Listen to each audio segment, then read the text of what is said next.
डर एक एहसास में आपका स्वागत है। इस चैनल पर आपको सुनने को मिलती हैं डरावनी और सच्ची भूतिया कहानियाँ। अगर आपको ऐसी ही वीडियोस देखना पसंद है तो हमारे इस चैनल को सब्सक्राइब करना ना भूलें। तो अब बढ़ते हैं आज की कहानी की ओर।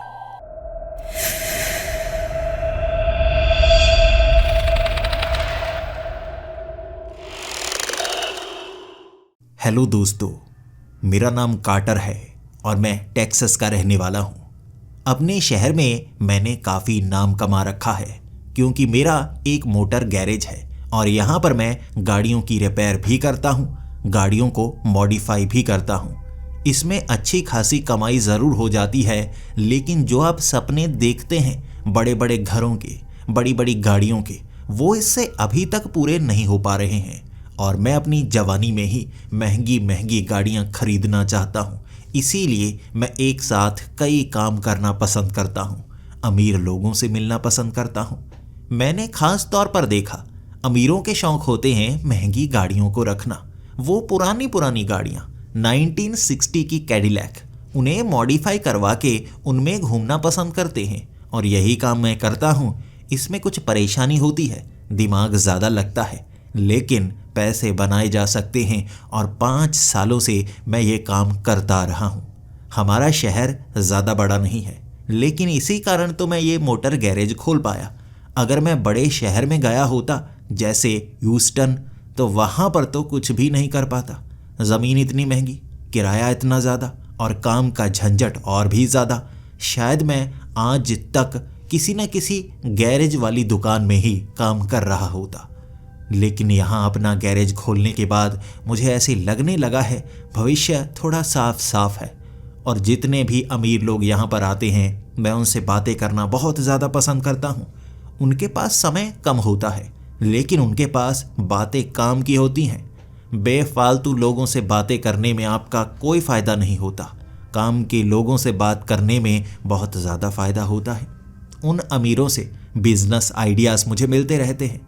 अपने इस गैरेज में मैं और क्या कर सकता हूँ जो उन्हें अच्छा लगे, ज़्यादा लोगों को इस तरफ खींचा जा सके। धीरे धीरे ये शहर बड़ा होता जा रहा है और जैसे जैसे शहर बड़ा होता जाएगा, मेरे मोटर गैरेज का नाम भी तो बड़ा होता जाएगा। हमारे शहर के सबसे अमीर आदमी का नाम है विक्टर। वो जब भी अपनी गाड़ी का कोई भी छोटा मोटा काम करवाने के लिए आता है, $500 की टिप देकर जाता है। और इतनी बड़ी टिप लेकर यहाँ काम करने वाले कई मैकेनिक उछल पड़ते हैं, हमेशा उसका इंतज़ार करते रहते हैं। और उससे बात करना मुझे भी बहुत ज़्यादा पसंद होता है। वो जब मेरे उस कमरे में आता है, आधा घंटा ही बातें करता है, लेकिन उससे सीखने को बहुत कुछ मिलता है। उसके पास कितनी गाड़ियाँ हैं, घर कैसे बनवाया। वो पहले ज़्यादा अमीर नहीं हुआ करता था, बाद में उसने एंटीक चीज़ें खरीदनी शुरू की। घर में क्या क्या रखा हुआ है, कितना कितना रखा हुआ है, वो ज़रा भी नहीं घबराया करता था। उसने कहा घर में बहुत महंगी चीज़ें रखी हैं क्योंकि उसे शौक़ बहुत ज़्यादा है। भले ही उसकी उम्र 85 साल हो चुकी है, लेकिन अब भी शौक़ उसके बढ़ते जा रहे हैं महंगी चीज़ें खरीदने के। उसके पास करीबन 35 गाड़ियाँ हैं और वो 4 गाड़ियाँ और लेना चाहता है, बस उसे मिल ही नहीं रही। आधा घंटा जब भी वो बात किया करता था, नई नई चीज़ें सीख कर उससे कई जगह इन्वेस्ट करवा के मुझे भी खुशी मिलती थी। इस मोटर गैरेज का कुछ हिस्सा उसने भी खरीदने की कोशिश की थी। उसने कहा मैं कुछ $1,00,000 इसमें लगाना चाहता हूँ, इसे बड़ा बनाया जा सकता है। मैंने मना कर दिया। हिस्सा डालने के बाद वो भी मालिक बन जाएगा। और जो अमीर होते हैं धीरे धीरे आपको आपके ही काम से निकाल देते हैं, पता तक नहीं चलता। इसीलिए समझदारी इसी में है कि अकेले काम करते रहो। वो मेरी आंखें पहचान जाया करता था और कहता था तुम एक न एक दिन बहुत ज़्यादा अमीर बनोगे, आना कभी घर बैठकर कोई ना कोई बातें करेंगे, मैं तुम्हें अच्छा अच्छा खाना खिलाऊंगा, आना चाहोगे? घर में मेरे परिवार वाले भी नहीं होंगे, इस रविवार आ जाना। मैंने हामी भर दी। पहली बार उस बड़ी सी मेंशन में मैं जाने वाला था। ये 20 साल पुरानी मेंशन थी, लेकिन उसने इतनी महंगी बनाई थी। कहा जाता है उसके घर में ऐसी चीज़ें हैं जो किसी ने कभी देखी तक नहीं है। खुशकिस्मत लोग हैं जो उसके घर में जा पाते हैं। बड़े बड़े अरबपति उसके घर में कभी कभी उससे मिलने के लिए आते हैं। रविवार को मैंने भी तैयारी कर ली थी। अपने पास जो भी गाड़ी थी मैं उससे जाना चाहता था, लेकिन एक गाड़ी मॉडिफाई करवाने के लिए आई हुई थी। ये 1990 की कमेरो थी और मैंने उसे मॉडिफाई बहुत अच्छे से किया था। मालिक कुछ दिनों बाद आने वाला था। मैं उस गाड़ी को लेकर उसके घर गया था। उस गाड़ी को देखते ही वो काफ़ी ज़्यादा खुश हो गया। तुम्हारी परख बहुत अच्छी है, अच्छी गाड़ी को लेकर आए हो। गाड़ी मैंने बाहर पार्क कर दी। कुल 15 नौकर थे वहाँ पर। घर के अंदर जाते जाते मैं नौकरों को देखता जा रहा। इतने नौकरों को ये तनख्वाह देता है और हर एक नौकर की तनख्वाह इतनी है जितने मैं मोटर गैरेज से कमा तक नहीं पाता। यानी मेरी हालत तो इसके नौकरों से भी कमतर ही है। उसके उस बड़े मैंशन के अंदर वो महल ही था, महल।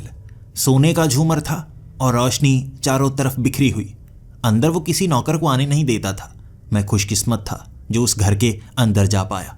सुनहरी रंग के वो सोफे, महंगी महंगी चीज़ें, वो एक एक करके अपने वो कमरे दिखाने लगा और हर एक कमरा देखने के बाद मेरा मुंह खुला का खुला रह गया। जितने में हम एक बड़ा घर बना सकते हैं उतने का तो फर्नीचर उसने रखा हुआ था। छोटी छोटी चीज़ें थी जो इतनी ज़्यादा महंगी थी। वो कीमत बता रहा था, मेरी आंखें फट जाती। इतनी महंगी पेंटिंग, इतनी महंगी घड़ी, ये 1 करोड़ की घड़ी। उसने कहा हाँ, 1 की नहीं, अब 1.25 करोड़ की हो चुकी है। महंगी चीज़ों की कीमत और ज़्यादा बढ़ती ही रहती है। उसे देखते देखते फिर वो मुझे घर के अंदर बनाए हुए उस म्यूज़ियम के पास लेकर गया। उसने कहा, एंटीक चीज़ों को देखना चाहते हो? मैंने कहा जी बिल्कुल, महंगी चीज़ें तो मैं देख चुका हूँ, अब कुछ ऐसा देख लेता हूँ जिसकी कीमत ना हो, क्योंकि मैं थोड़ा सा घबराने लगा हूँ। इतनी महंगी चीज़ें मैंने कभी देखी ही नहीं। उसने कहा चलो तो मैं वो चीज़ें दिखाता हूँ जिसकी कीमत लगाई नहीं जा सकती, कोई उसे खरीदना भी नहीं चाहता और मैं कहूँ तो खरीद भी नहीं सकता। ये कहा था उसने और मुझे लगा म्यूज़ियम में रखी होंगी ऐसी चीज़ें जो शायद खुशकिस्मत इंसान ही देख पाते होंगे। घर के अंदर वो बड़ा हॉल, जब उसने लाइट्स जलाई थी वहाँ लाइट्स भी एंटीक थी, पुरानी सी। ऐसा लग रहा था जैसे हम किसी 100 साल पुराने बड़े हॉल के अंदर पहुँच गए हैं। ऊपर कई कलाकृतियाँ, दीवार पर टंगी वो पेंटिंग्स और आसपास रखी वो बड़ी बड़ी घड़ियाँ।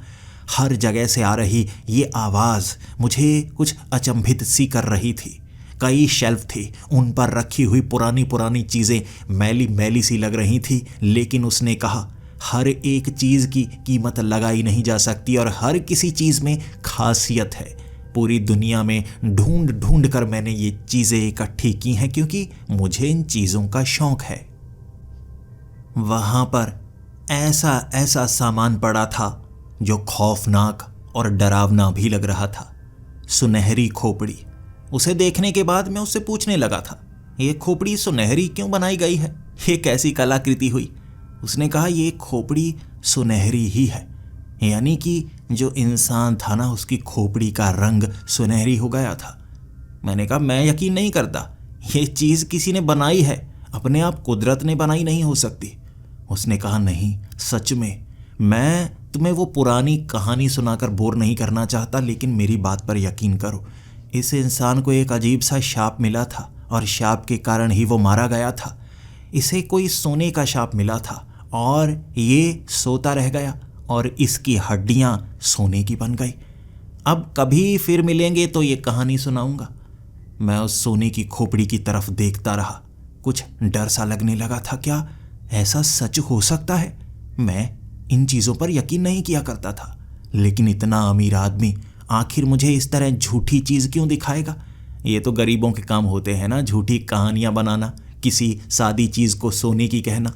ये इतना अरबपति है, इसके पास इतने पैसे हैं कि ये कुछ भी चाहे वो बना सकता है, तो ये झूठ नहीं बोलेगा। उसके बाद उसने आगे मुझे घड़ियों का पूरा शेल्फ दिखाया।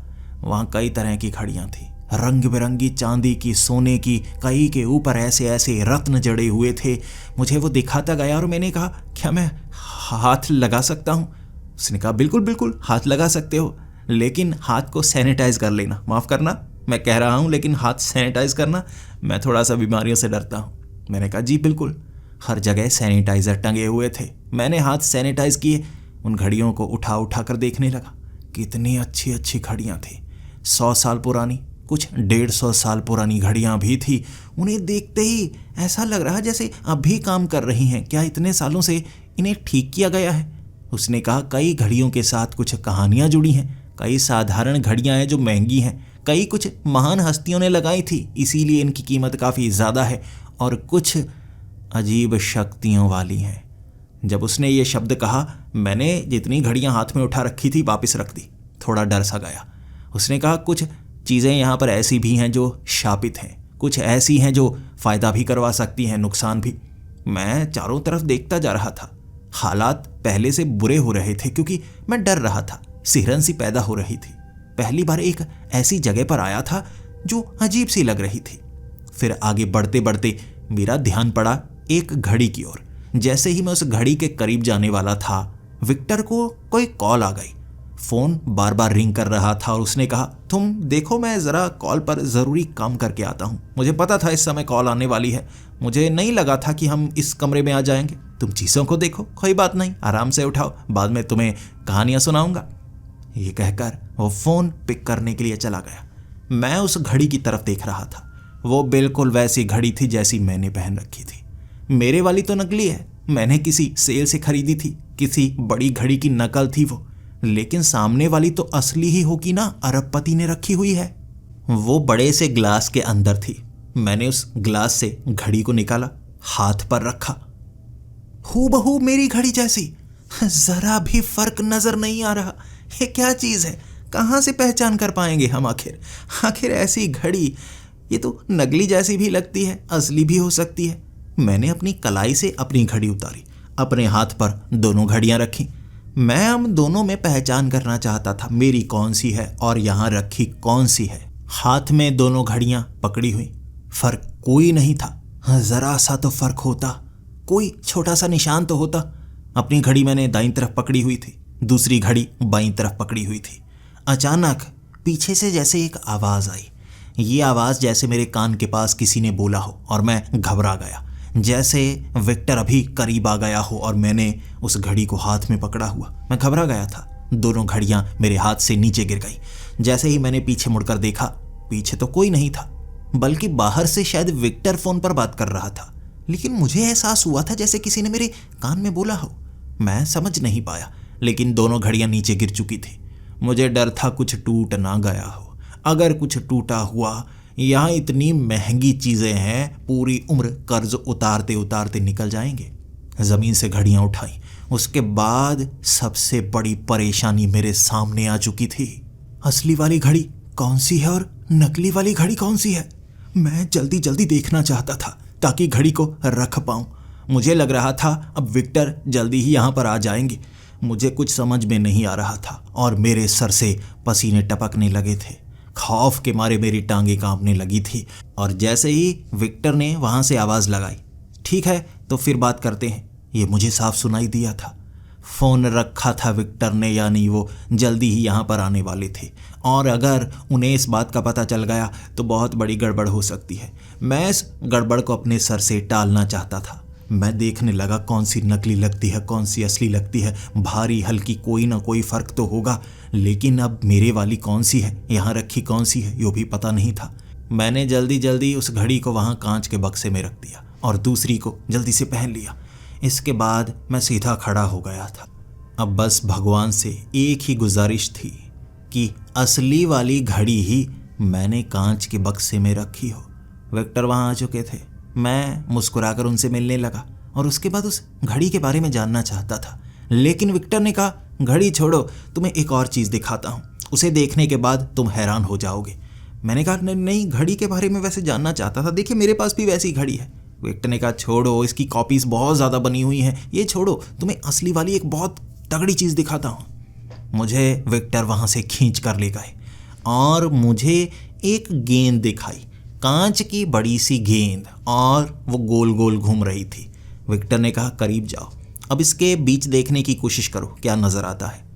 मैंने कहा, ये तो कांच की है, यानी धुंधला धुंधला पीछे वाला हिस्सा नज़र आ रहा है। विक्टर ने कहा, नहीं, ध्यान से देखो और याद करने की कोशिश करो, तुम इसमें क्या देखना चाहते हो, बचपन की कोई याद? मैंने कहा बचपन की याद इसमें कैसे दिखेगी? विक्टर ने कहा सोचने की कोशिश करो, जो सबसे अच्छी याद हो सोचो। मैं सोचने लगा कैसे स्कूल में मैं पढ़ा करता था और अपने दोस्तों के साथ मस्ती किया करता था। मुझे वैसे वैसे दृश्य दिखने लगे उस कांच की गेंद में। असंभव, असंभव, कोई ऐसी तकनीक नहीं बनी जो आपके दिमाग की उन यादों को आंखों के सामने इस तरह से दिखा पाए। वो गेंद जादुई थी और मैं एक झटके से पीछे की तरफ हो गया। विक्टर मुस्कुराते हुए कहने लगे, हर कोई ऐसे ही कांप जाता है, हर कोई। यहाँ रखी हर एक चीज़ कमाल की है और इसे भी तुम कमाल की कह सकते हो। वैसे और भी बहुत सारी चीज़ें हैं। मैं इतना अमीर तुम्हें क्या लगता है कैसे हुआ? सिर्फ बिजनेस करने से ही नहीं। कई बार हमें ऐसी चीज़ें खंगाल कर ढूंढनी पड़ती हैं जो ज़िंदगी में हमारी मदद कर पाएँ, और यहाँ मैंने एक एक करके इन चीज़ों को इकट्ठा किया हुआ है। अब चलो बाहर, तुम्हें सबसे महंगे वाली बियर पिलाता हूँ। मैं घड़ी के बारे में बात कर ही नहीं पाया और उसके बाद वो एक कमरे में ले गए जहाँ तरह तरह की शराबें पड़ी थी। महंगी से महंगी $60,000 की एक बोतल, $1.5 की एक बोतल, और उन्होंने मुझे बियर की एक बोतल दी जिसकी कीमत $10,000 थी। उस बोतल को पकड़कर मेरे हाथ कांप रहे थे। मैं सोच रहा था अगर मुझे इस आदमी को कुछ खिलाना पिलाना हो गया ना, मेरा तो घर बिक जाएगा। इसीलिए मैं वो बियर पीना नहीं चाहता था। लेकिन विक्टर ने मुस्कुराते हुए कहा, डरने की कोई बात नहीं है, ये कोई उधार नहीं है, ये दोस्ती के नाम है। तुमने काम बहुत अच्छा किया। मेरी गाड़ी लास्ट टाइम तुमने जो मॉडिफाई की थी मुझे बहुत ज़्यादा पसंद आई थी। मैं ज़्यादा पे करना चाहता था, इसीलिए ये बियर की बोतल मेरी तरफ से, एंजॉय करो। शायद तुम्हारे लिए सबसे महंगे वाली बियर यही होगी। मैं भगवान से मांगता हूँ कि तुम्हें भी तुम्हारी ज़िंदगी में जो तुम चाहते हो वो मिले। मैंने वो बियर पी। कड़वी थी क्योंकि मैं बियर पिया नहीं करता था, लेकिन महंगी सोचकर मैं पीने लगा। आंखें मेरी बंद होने लगी। चाहे महंगी हो सस्ती हो, शराब तो शराब है ना, कड़वी गंदी घटिया। मुझे वो ख़त्म करनी नहीं थी, लेकिन सामने इतना अमीर आदमी बड़े चाव से पी रहा हो। आंखें बंद कर करके मैंने भी वो बोतल पी ली थी।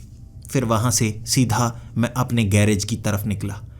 जब मैं गैरेज की तरफ गाड़ी से आ रहा था, रास्ते खाली थे।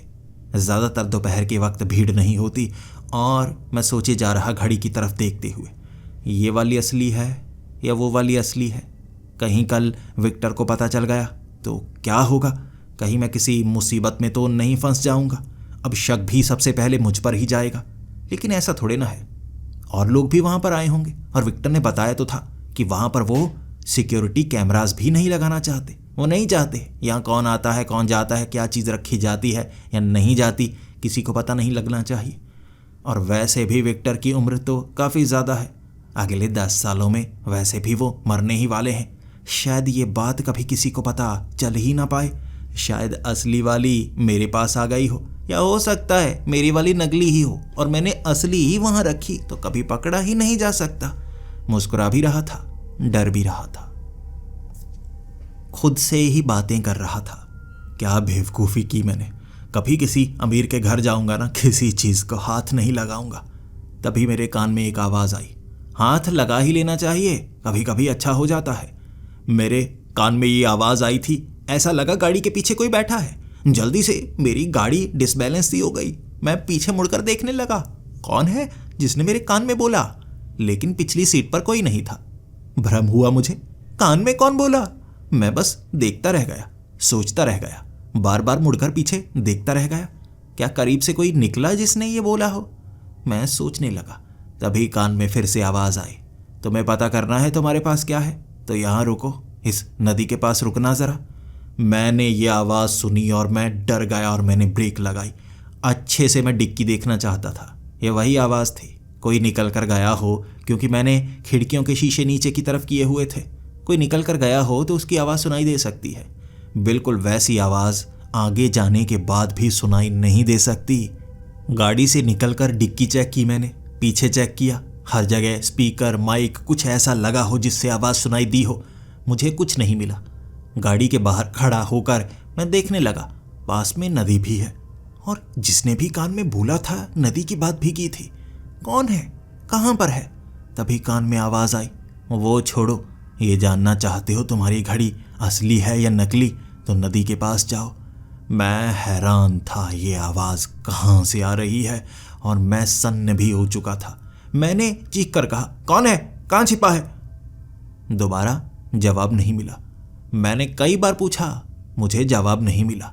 उसके बाद मैं उस नदी के करीब जाने लगा। ये सूखी हुई नदी थी, कुछ पानी था वहाँ पर, और जैसे ही मैं नदी के करीब गया कान में फिर से आवाज़ आई, इस घड़ी को पानी में डुबोकर देखना। अगर इसका रंग बदलता है और ये अजीब लगती है, तुम्हारी घड़ी तो अजीब नहीं लगती होगी, वो नकली थी। अगर ये रंग बदल गई, समझना ये असली है। मैं चीख पड़ा था, कौन है, कौन है, कहाँ छिपा है? आसपास कोई नहीं था। मुझे आवाज़ें कहाँ से सुनाई दे रही थी? कहीं मेरे कान तो नहीं बज रहे? कहीं मैंने किसी चीज़ को हाथ तो नहीं लगाया उसके घर में और मेरे पीछे कोई प्रेत तो नहीं पड़ गया? अरे वैसे भी वहाँ पर अजीबोगरीब चीज़ें थी, मैंने कई चीज़ों को छुआ, मैं बेवकूफ़ था, मेरी गलती कर दी मैंने।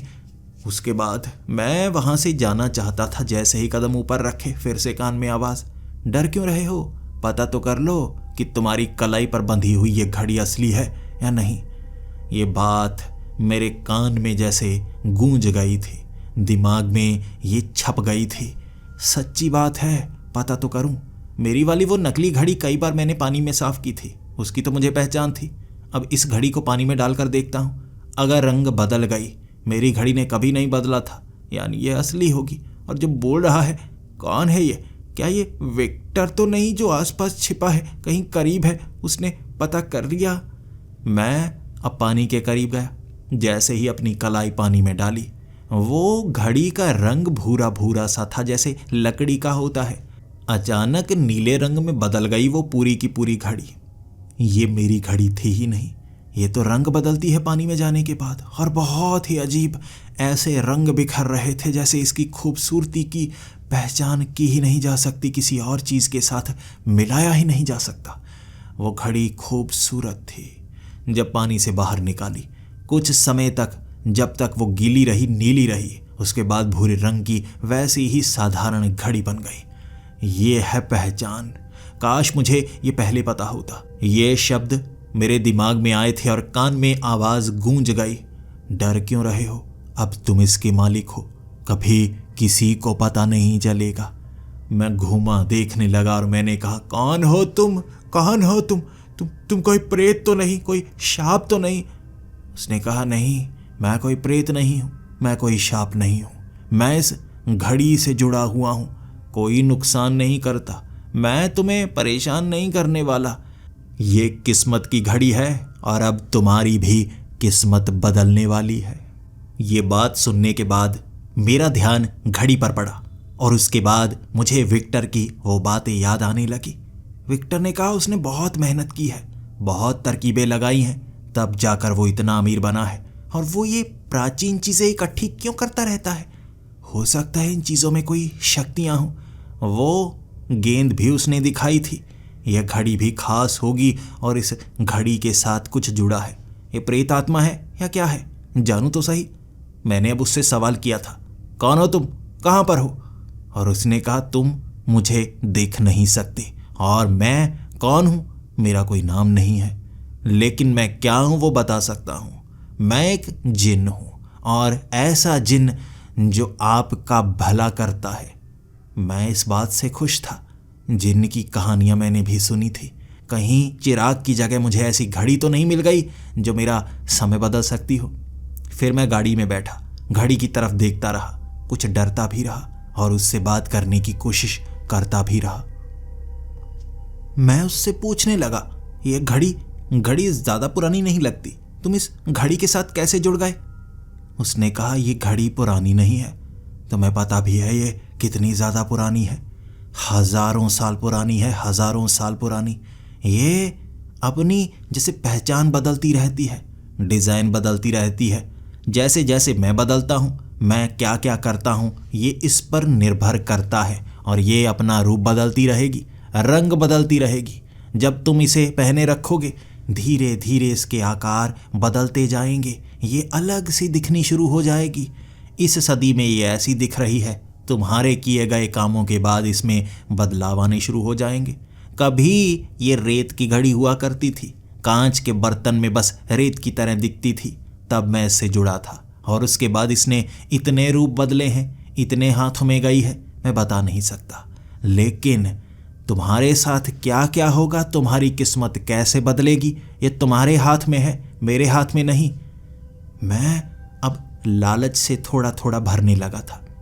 याद आने लगी थी अलादीन की कहानियाँ, याद आने लगी थी जिन्न की कहानियाँ। जिन्न से जो मांगो वो देता है ना, तो इससे मांगता हूँ महंगे वाली घड़ी, महंगे वाली कोई गाड़ी मांगता हूँ, घर मांगता हूँ, पैसे मांगता हूँ, सोना मांगता हूँ, नहीं छोटा सा सोने का सिक्का मांगता हूँ। शुरुआत तो करूँ, पहले ये भी पूछ लूँ कहीं ये सिर्फ 3 मुरादें ही तो पूरी नहीं करता, एक मैं सोने के सिक्के से पूरी कर दूँ, सिर्फ 2 बचेंगी।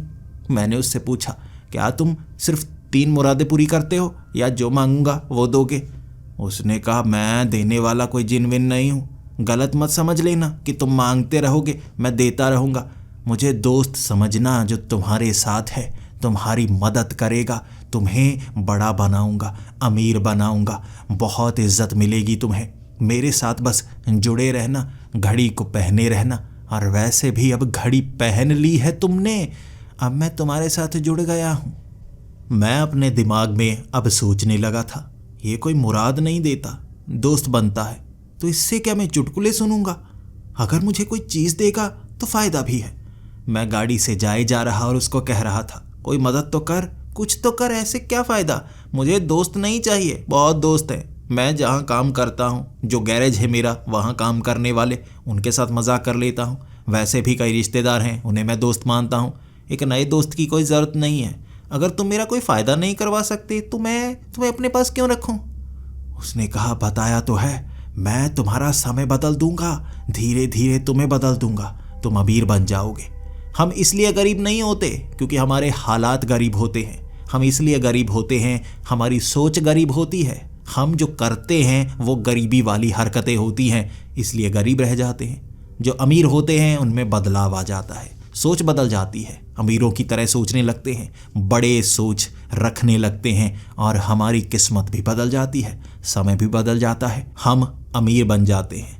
मैं तुम्हें बदल दूंगा। मैं अब उस गाड़ी को चलाते चलाते सोचे जा रहा था, क्या करेगा ये? मैंने फिर से उससे कहा, कुछ तो दे दे, देख कोई फ़ायदा तो करवा दे। उसने कहा, चल, दोस्त होने के नाते ये काम भी किया। गाड़ी को एक ख़ास जगह लेकर चलो जहाँ मैं तुम्हें ले जाना चाहता हूँ। वो शहर के एक ख़ास इलाके में मुझे जाने को कह रहा था। ऐसे बता रहा था जैसे रास्ते उसे सब पता हों। इधर से मुड़ो, उधर से मुड़ो, और एक फैक्ट्री के बाहर ले जाकर उसने गाड़ी रोकने के लिए कहा और मुझे इशारा किया, पीछे वाली घास में जाकर देखो, तुम्हारे काम की चीज़ है, तुम कुछ ऐसी ही चीज़ चाहते थे ना? मैं गाड़ी से उतर कर गया, उस घास में चेक करने लगा। फैक्ट्री तो बंद हो चुकी थी, शायद आज कर्मचारी जल्दी ही काम करके वहाँ से चले गए होंगे। घास में देखा किसी का पर्स पड़ा था।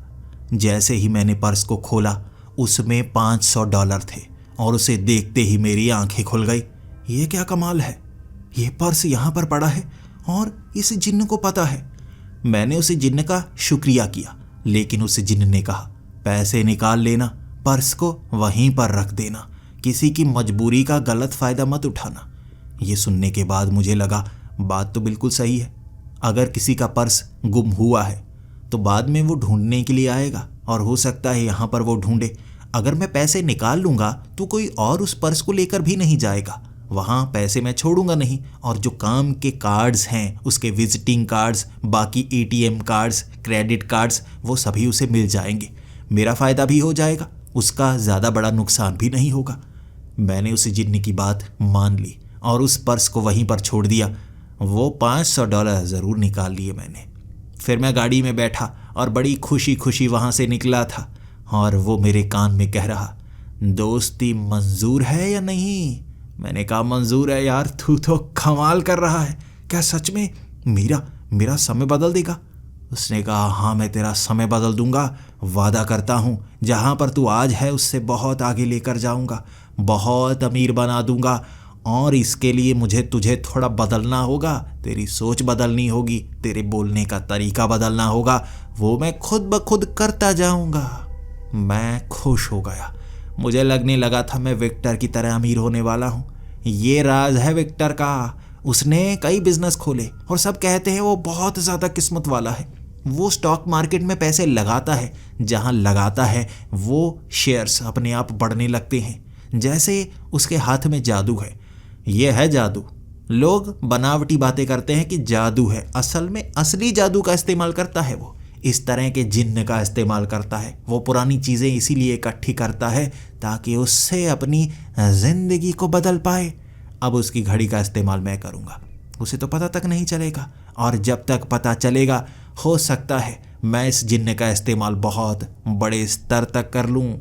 उस शाम मैं अपने साथियों के साथ अपने उस गैरेज में ही था। उसके बाद मेरे कान में आवाज़ आई, इन्हें जाने को कह दो, इन्हें जाने को कह दो, बहुत फ़ायदा होने वाला है। मैंने उस जिन्न की बात मानी, सभी को छुट्टी दे दी। वो सब हैरान थे आज मैं जल्दी छुट्टी क्यों कर गया उन्हें, लेकिन मैंने उन्हें बताया नहीं। मैंने कहा बस आज दिल बहुत ज़्यादा खुश है, तुम चले जाओ। जब सब वहाँ से चले गए उसके बाद एक अमीर आदमी की गाड़ी आई। वो गाड़ी एक तरफ से थोड़ी जैसे ख़राब थी, जैसे उसका इंजन सही से काम नहीं कर रहा था। जब मैंने उसे लिफ्ट पर लगाया तो जिन्न की आवाज़ आई, नीचे की पाइप्स को काट दो, एक तरफ रेंच से खींच दो, इस बड़ी पाइप को तोड़ दो इसे। उसने जैसा कहा मैंने वैसा कर दिया। उसके बाद उसने बताया था उस आदमी को कहो खर्च बहुत ज़्यादा होने वाला है, इसमें कुल $5,000 का खर्च होगा, अंदर से इंजन खत्म ही हो चुका है। उसने ये कहा, मैंने उसको भी यही जाकर बताया। वो इतना अमीर था, उसने कहा काम जल्दी कर देना, पैसे चाहे ज़्यादा ले लेना। वो वहाँ से चला गया और अगली सुबह तक काम छोटा ही था। पाइप को जोड़ना था, बड़ी पाइप को सीधा करना था, बीच में कुछ भी चेंज नहीं किया, और अगले दिन उससे $5,000 ले लिया। और वो खुश कि पूरी रात मैंने काम किया। काम तो मैंने 1 घंटे में कर दिया था, और इस तरह कमाई करवाई थी उस जिन्न ने। बहुत तरीके से मुझे जैसे सिखा रहा था काम कैसे करना है।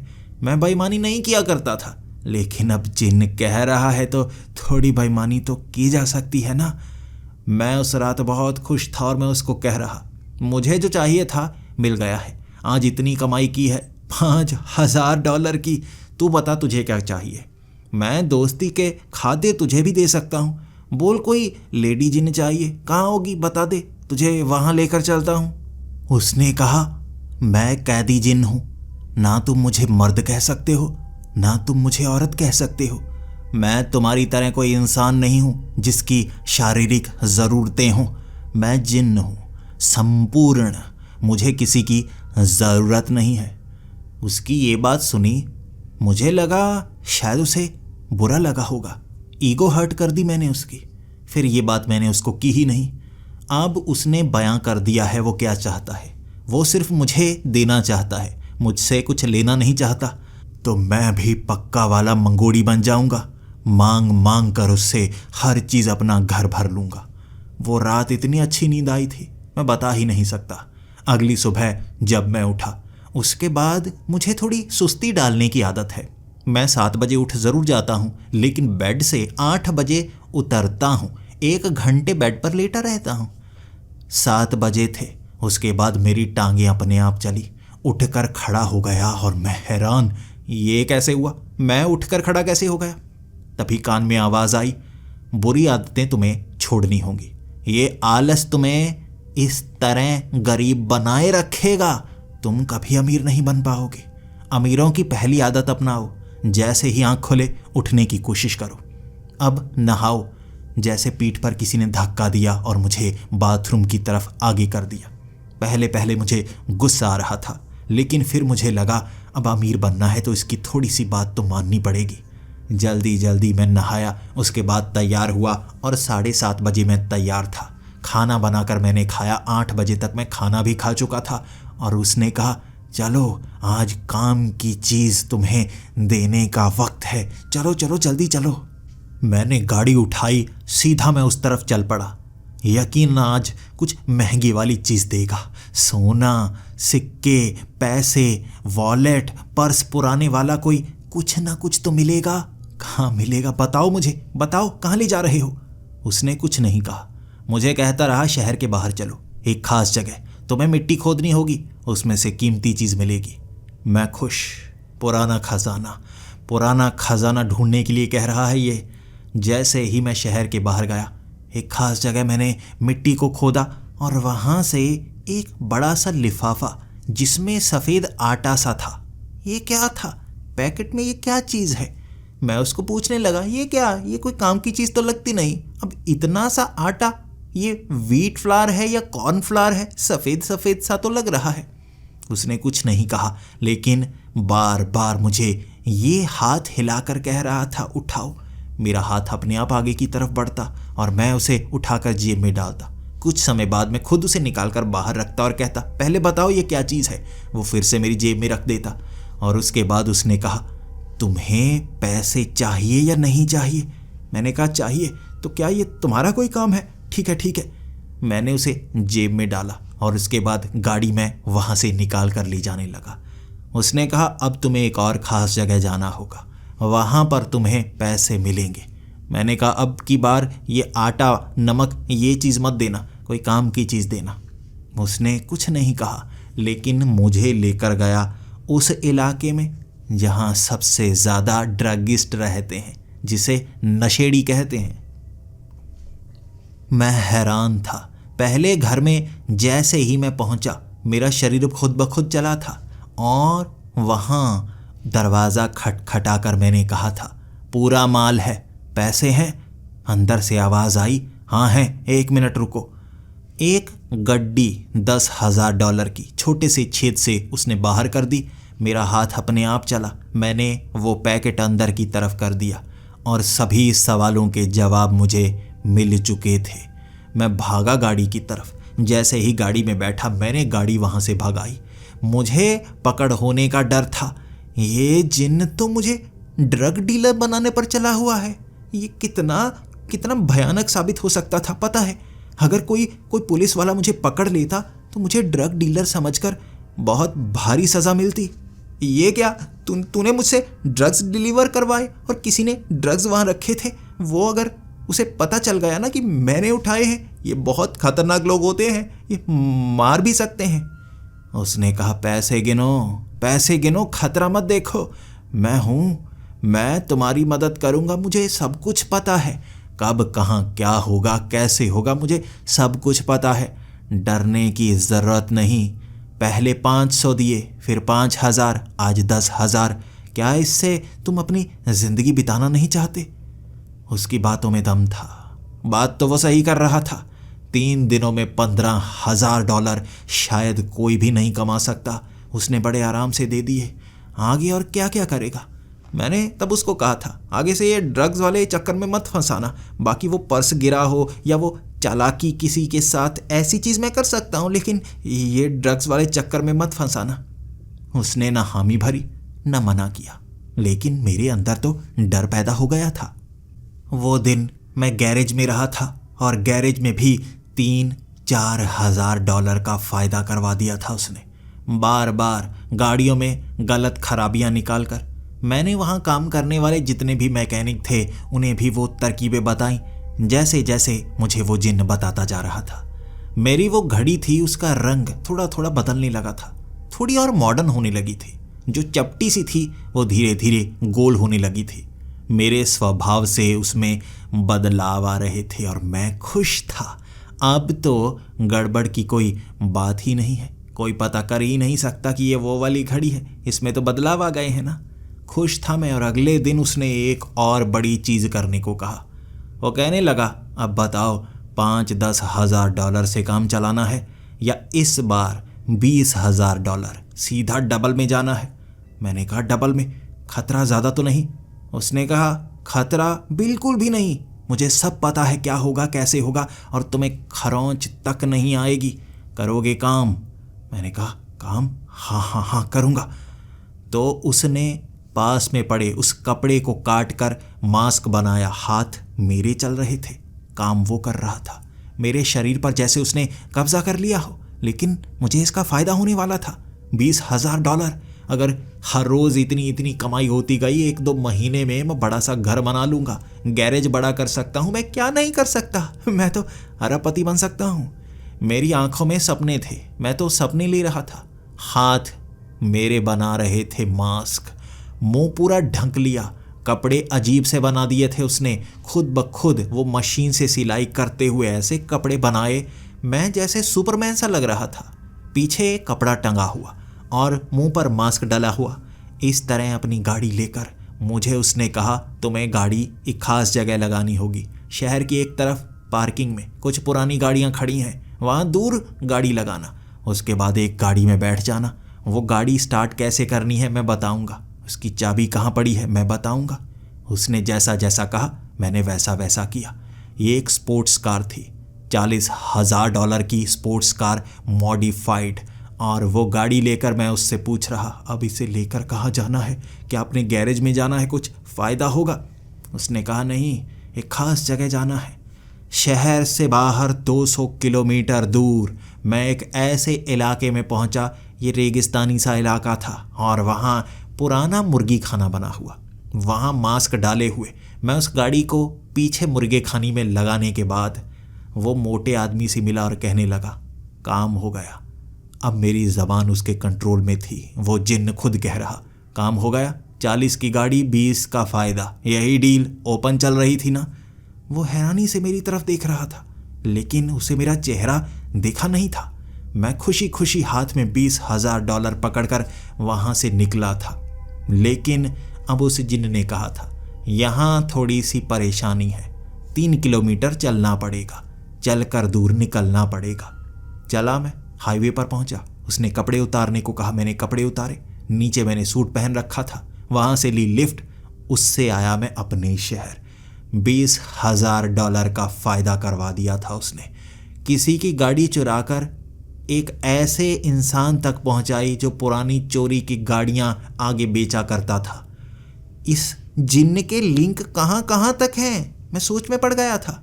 ड्रग डीलर्स हों या कार चुराने वाले या स्मगलर या ठग, ऐसे ऐसे लिंक बना रखे हैं इस जिन्न ने। ये अब का जिन्न है, पुराना जिन्न है या कोई ठग जिन्न है? एक हफ्ता चोरी चकारियां, इस तरह से लोगों के पर्स निकालना, महंगी चीज़ें लगाना, घर के सामान चुराना, ये सारा काम किया था। मुझे चोर स्मगलर इस जिन्न ने बना दिया था। लेकिन मेरे घर में $2 लाख पड़े थे, कमाए हुए $2 लाख, या कह सकते हैं ठगे हुए $2 लाख। लेकिन मुझे अब लग रहा था पैसे काफ़ी ज़्यादा बन गए हैं और अब मुझे ये काम छोड़ देना चाहिए। मैंने जिन्न को कहा था और उसने कहा, $2 लाख से क्या बनेगा, थोड़े और ज़्यादा बनाते हैं। ऐसा करते हैं, एक ख़ास जगह है जहाँ माल पड़ा हुआ है, हमें वो माल उठाना पड़ेगा। मैंने कहा ड्रग्स? उसने कहा ड्रग्स नहीं कह सकते, माल कहो उसे, माल उठाना पड़ेगा। और ये माल करीबन 5 किलो है, कीमत उसकी $1 मिलियन होगी। तुम्हें 50% मिलेंगे, यानी कि $5 लाख। अब ये जिसका माल है उसका कॉम्पिटिटर उसे देना है, वो $5 लाख देगा, आराम से काम हो जाएगा। मैं वो काम करना नहीं चाहता था, मैंने मना कर दिया और उसने कहा, मैं तुम्हें बदलूंगा, ज़िंदगी बदलूंगा। सुबह सुबह अपने हाथ से कपड़े सिले थे मैंने, हर काम किया। मैं मना करता रहा, उसका कब्जा था शरीर पर। मैं गाड़ी लेकर गया था वहाँ पर, वो ज़मीन से 5 किलो ड्रग्स निकाले थे मैंने। लिफाफा बाहर निकालते ही गाड़ी में बैठा, अपनी गाड़ी लेकर वो खास एरिए में पहुंचा था जहां पर मुझे वो ड्रग्स बेचने थे, बिना मास्क के। वहाँ एक बड़ी मूंछ लगाकर उन स्मगलर्स के बीच मैं डील करने पहुंचा। 1 मिलियन की डील $5 लाख में हुई। वो $5 लाख बैग में डालकर जब मैं वापस आ रहा, मुझे ये पता नहीं था यहाँ आगे क्या होगा। और बस उस जिन्न ने कहा था, अब भागो यहाँ से, बहुत तेज़ भागना है, बहुत तेज़ भागना है। माल वहाँ पहुँच गया है, वो भी पकड़े जाएंगे, सब पकड़े जाएंगे, पैसे तुम्हारे पास हैं, इसे लेकर भागो। मैं तेज़ी से भाग रहा और उसको कह रहा, अब तू भगाना, शरीर पर कर ले कंट्रोल जल्दी से। पुलिस का छापा पड़ा था उस जगह पर। आसपास पुलिस की गाड़ियों की आवाज़ आ रही। मेरे पास $5 लाख का बैग। मैं भागा जा रहा अपनी गाड़ी की तरफ, भागा जा रहा और पीछे से गोलियों की आवाज़ें आ रही। और तभी उसने कहा था, पास में नाला है, मुंह घुसा दे इसमें, अपना चेहरा ढक, चेहरा ढक। उसने मेरे शरीर पर कंट्रोल किया और काले नाले में जब मैंने अपना मुंह गड़ा दिया, मेरा मुंह पूरी तरह से काला था, ऊपर मिट्टी लगी हुई। कपड़ा लपेट लिया ताकि मुझे कोई पहचान ना पाए। अपने जो कपड़े थे बड़े अजीब से पहन रखे थे और मेरे पीछे भी पुलिस। वो एक पुलिस वाला था जो मेरे पीछे पीछे भागा आ रहा, बार बार मुझे रुकने को कह रहा, लेकिन गलियों के बीच से $5 लाख का बड़ा बैग लिए मैं भागा जा रहा, वो पीछे पीछे। वहाँ इतने स्मगलर थे, इतने चोर उचक्के नशेड़ी थे कि इतनी पुलिस भी सबको पकड़ नहीं पा रही। मेरे पीछे भी एक लगा हुआ था। मैं वो बैग को लिए भागे जा रहा और कह रहा, मुझे बचा ले, अगर मैं पकड़ा गया ना साले मैं पकड़ा गया ना, मेरी ज़िंदगी बर्बाद हो जाएगी, वो जिन्न मुझे बचा ले। वो कुछ नहीं बोल रहा, कोई जवाब नहीं दिया उसने। मैं बैग लिए भागा जा रहा और एक जगह पर उस पुलिस वाले ने मुझे पकड़ लिया। वो गन थी उसके हाथ में और उसने कहा, उल्टे लेटो, अपने हाथों को पीछे करो। मुझे अपनी पूरी ज़िंदगी आंखों के सामने घूमती हुई नजर आई, पूरी ज़िंदगी ईमानदारी से बिताई और इस जिन्न ने मुझे बेईमान, चोर, चक्का, लुटेरा, गाड़ी चोर, स्मगलर सब कुछ बना दिया हफ्ते 10 दिन में। और अब पकड़ा भी गया मैं। लेकिन अचानक मेरे शरीर में पता नहीं क्या हुआ, मेरी पीछे वाली बाजू अपने आप पीछे की तरफ मुड़ी और वो गन मैंने छीन ली। जैसे ही पीछे हुआ, 2 मुक्के पुलिस वाले के मुंह पर और वो बेहोश। पीछे से भागते 2 और पुलिस वाले आए। मैंने कहा, अब मैं फंसा, अब नहीं जेल से निकल सकता। वो हाथ में मेरे गन थी जिससे मैं गोलियां चला रहा। नहीं, ये मैं नहीं था, वो जिन था, वो गोलियां चला रहा। गोलियां वहां ऐसे मार रहा था जैसे इसका निशाना पक्का हो। दोनों पुलिस वालों की एक एक टांग पर गोली और वो वहीं पर लेटे हुए, और मैं वो गन लेकर भागा। वो गन को भी अपने कपड़े से साफ किया था मैंने, उस पर उंगलियों के निशान साफ किए, फेंक दिया उसे।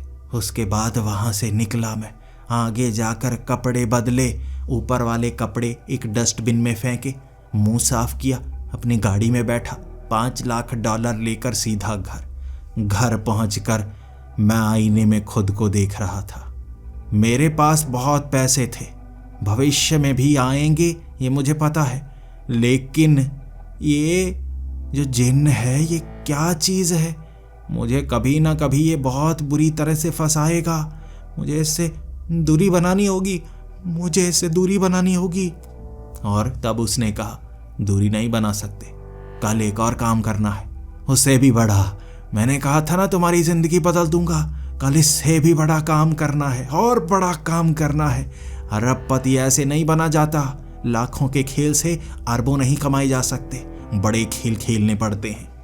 मैं 1 घंटे रोया था और उसके बाद मेरे दिमाग में पहला ख्याल एक ही आया, विक्टर, गालियां दे दे मुझे, पीट ले मुझे, घड़ी ले ले वापस, घड़ी ले ले वापस। ये कहता हुआ मैं गाड़ी लेकर भागा था और वो जिन्न कह रहा, पागल तो नहीं, कहाँ जा रहे हो? ये घड़ी त्यागने का समय नहीं है, ये घड़ी दूर करने का समय नहीं है, ये घड़ी कुछ नहीं कर सकते तुम, मत करो, जिंदगी बर्बाद मत करो। मैं घड़ी उतार नहीं पा रहा था, वो उतारने ही नहीं देता था। मैं विक्टर के पास पहुंचा और मुझे अपॉइंटमेंट लेनी पड़ी। रात के 11 बजे विक्टर मुझे मिले और सामने में पाँव पड़कर कहने लगा, ले लो अपनी घड़ी, ले लो, बदल गई थी। उस दिन अंदर क्या हुआ मैंने सब कुछ बताया विक्टर को, और विक्टर ने मुस्कुराते हुए कहा, अच्छा तो वो जो काले कपड़ों में भागा है, जो टीवी पर आ रहा है, वो तुम होगे ना? मैंने कहा, हाँ, आपको कैसे पता? विक्टर हंसते हुए बोले थे, ये समय बदलने वाली घड़ी है, हमारा समय बदल देती है, हमारे विचार बदल देती है, हमारी सोच बदल देती है। मैंने ये घड़ी इसलिए नहीं रखी कि इसका इस्तेमाल कर पाऊँ, मैंने ये घड़ी इसलिए रखी थी ताकि कोई इसका इस्तेमाल ना कर ले। बहुत अजीब है जो इसमें जिन्न रहता है। लाओ अपनी कलाई मेरी तरफ। उसने मेरी कलाई से घड़ी उतारी और उसके बाद उस कांच के बड़े से बक्से में रखी और कहा, देखो बदल रही है घड़ी पुराने आकार में। तुम्हारा जितना भी किया गया कार्य है उतर रहा है, और ये बहुत भयानक चीज है। अपनी घड़ी लो और जाओ यहां से। तुमने ये जो गलती की, पता है तुम पर कितनी भारी हो सकती थी। मैंने अपना सर झुकाया था और वहां आसपास पड़ी हर एक चीज इतनी खौफनाक लग रही थी कि मैं क्या ही बताऊं। मैं बच गया था और मुझे 1 साल तक डर लगता रहा। एक अजीब तस्वीर मुंह पर मास्क पहने हुए कई न्यूज़ चैनल्स पर चलाई गई थी कि इस तरह से एक बड़ा स्मगलर वो भाग निकला, बहुत भारी संख्या में कैश लेकर उन डीलर्स के पास से। 1 साल बाद मन को शांति मिली थी और मैं आज भी उस घटना को भूल नहीं पाता। मैं क्या बताऊं, मैं मुजरिम हूं या नहीं हूं, पश्चाताप करने की आज भी कोशिश कर रहा हूं। इसीलिए मैंने वो कैश एक चैरिटी में डोनेट कर दिया। जितने पैसे कमाए थे डोनेट कर दिए। मैं आज भी डरता हूं कहीं पकड़ा ना जाऊं, इसीलिए उस पैसे का मैंने कभी इस्तेमाल नहीं किया। लेकिन अपनी इस कहानी से आपको आगाह करना चाहता हूं, ऐसी शक्तियों से दूर रहना। आपको शुरू में लगेगा आपका फायदा हो रहा है, लेकिन ये काली शक्तियां बहुत बुरी होती हैं, आपको विनाश की राह पर ले जाती हैं और आपको पता तक नहीं चलता।